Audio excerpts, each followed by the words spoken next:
Hi, I'm Milesy, and welcome to another voiceover tutorial. This is one that I actually thought I did a while ago, but apparently I didn't. But today I'm going to show you how to chart words into something stitchable. Now, obviously, if you have something like PC Stitch, you can go ahead and hit ABC over here, and we'll swing this out. And every font that you have installed on your computer will instantly become chartable.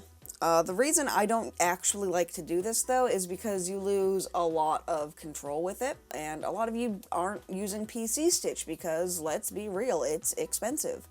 So what you want to do, actually, is go to a site called DaFont, and it's very simple, dafont.com, and it's laid out. You've got your holidays, your dingbats, scripts, basic, gothic, bitmap, techno, foreign, and fancy. What we want to do is find a good font that we like. So let's go, so we have in Celtic, we'll just find something here, because these all look really cool.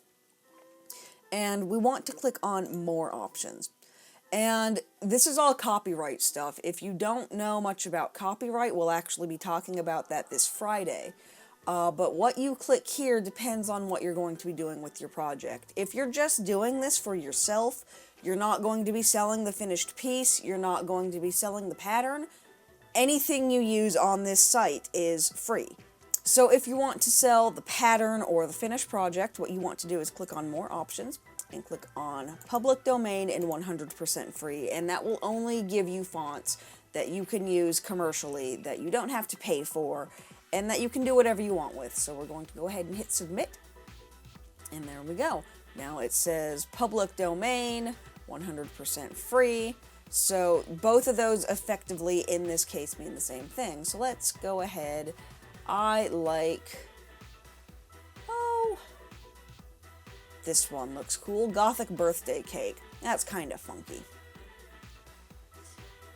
And we look, make sure that the pattern set has everything that we want it to. It has a whole bunch of special characters. That's really nice. A lot of times you can't get the fancy characters and you kind of have to do things yourself, but in this case it has a little bit of everything. That's awesome. So we're just going to go ahead and click download. And if you are worried about this site giving you something nasty, this is one of the oldest free font sites that are out there. This site is totally safe. It's been around for ages. Everything is vetted, and it's a really cool site. It's just where people who make fonts throw their stuff up there for you to use. So we're going to go in here, open our font, and yes, I don't care, go away. We want the true type, which is this one. Install. And there we go, we have the font.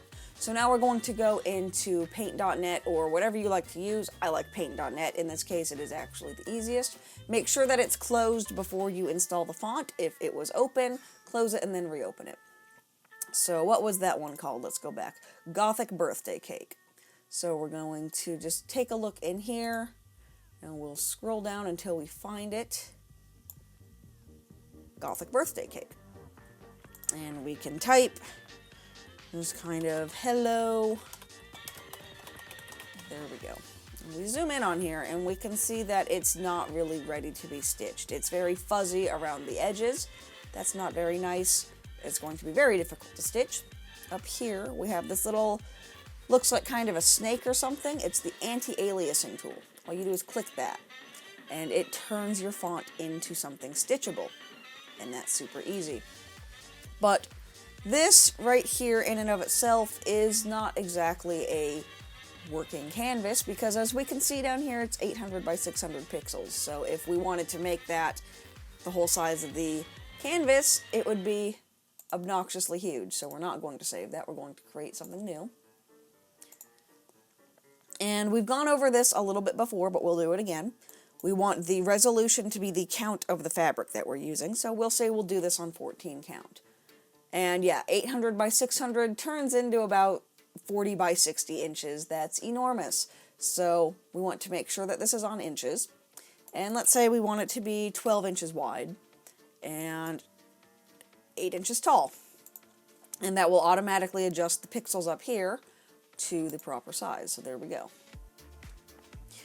Now when we type in here, and we have our anti-aliasing off, we can see how the font will look relative to the size of our working area. So now we can go here and say, I don't like that. That's a little too small, a little too chunky and uneven, so let's bump it up to 18.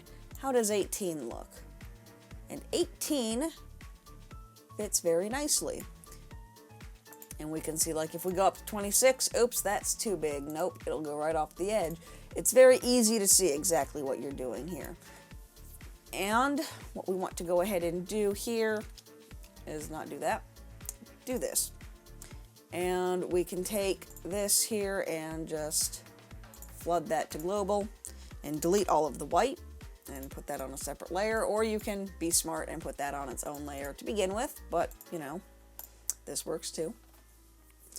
And this is something that is really difficult to do in PC Stitch, but we have some kerning issues with this font. The E that we can see right here is getting real friendly with the H, and then there's a big gap between the L's, so we can just move that over a little bit.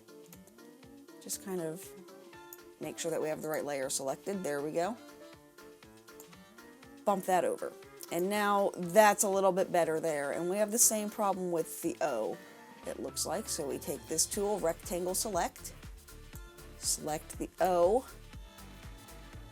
grab this, and we can bump it over one. And now that looks a little bit better. It's a lot more spaced out evenly, and we can do that over here as well. We'll take both of these and, whoops, and just kind of bump them over one. And now everything just looks a lot more even, it flows better, and we're not going to have any weird cases of letters sitting in places they shouldn't be. And we can even move this over a little bit as well. So we just kind of bump you over about there. And in PC Stitch, you can do that. It's just really, really difficult. It doesn't really like to work that well because the way that it handles fonts isn't quite the way that it handles normal stitches. It's the same with their borders. They're very weird to manipulate sometimes. And then what we can just do here is we have our magic wand over here. Make sure that flood mode is global. You have contiguous and global. You want global. And just select on this. And then take your crop selection, crop to selection. Tap on that. And then we'll just refill the back with white. And that has a pattern that's only the stitches, and that makes it just a little bit easier to import later on. So we will save this in our patterns as a PNG. And you always want to save your text as PNG. Don't save it as JPEG, and I will show you why in a second. Hello world. There we go. Okay. Flatten. And it's always going to want you to flatten it. That's fine. Okay, so now I'm going to save this as a JPEG, just to show you what JPEGs will do. So we'll do this, save, and quality. Yes, there we go. Okay, we'll close it. Hello world JPEG. And then we'll also open the PNG as well. Oh, open it separately. Thank you. So when we zoom in on the PNG, we have here, we'll just take green so that you can see it. And if we put the tolerance on 0 up here, and 0 means that it will only select the exact color that you are hovering over right now. If we do this, everything will be selected as white. If we go over to our JPEG, everything looks okay until you start zooming in and you start seeing all these other little colors. So with our tolerance on 0, bam, we have a lot of needless colors that aren't really there, and that's going to make it very difficult for our Stitch software, don't save, to know what to do. So we will import this right here. Oh, I don't care. We don't need that. And here's the PNG. Make sure that the size is import height 163. That's not right. Yeah, 163. That's the width, not the height. Show the preview just to make sure it works. Yes, okay. And we see it's only got 2 colors right here. Now if we import the JPEG, let's see what happens. We don't need that. Here's the JPEG. Size 163, so that's the same there. And we can see all these little funky gray things. I don't know if that's coming across too well. And okay. And it has a bunch of other colors here. It's got, let's get rid of the grid, we might be able to see it a little bit better. We can see that it has winter white, snow white, and ecru. And now just to kind of show you what that really looks like and why you always want to save as a PNG, we've taken this little Bengal cat here, and you can't tell in the software that it's going to do anything nasty, but we've saved it as a JPEG, so we're going to go into MadXStitcher and just import our little kitty. Where is he? There he is. And we want to grab the JPEG. And the size is, what's the size? 60, so we make sure that it's not doing anything weird like that. And we're just going to import that.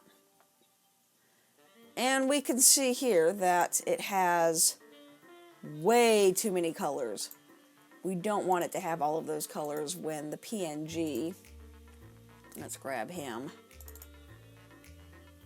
size 60, okay, looks like this.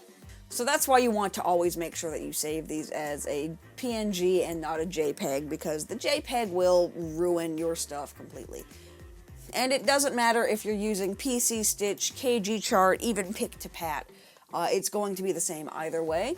The software that you import it into is just the last step that doesn't really matter, because you're going to be doing all of your work in Paint.net. And I like Paint.net because it's free, it's very easy to use, it's basically Microsoft Paint with layers. So there you go. Hopefully you found this helpful and not too rambly. This is something I've been meaning to do for a while, and I'm not sure why I haven't got to it till now. But make sure you like, comment, subscribe, all that fun stuff. Follow me on Twitter and other social media, and I will see you later. Bye! Thank you for watching. If you would like to support future videos and get some neat stuff in return, please head over to my Patreon page. Your support means a lot to me and goes a long way. If you're not in a position to donate, consider sharing this video with your friends to help this channel grow. Otherwise, please enjoy this goat.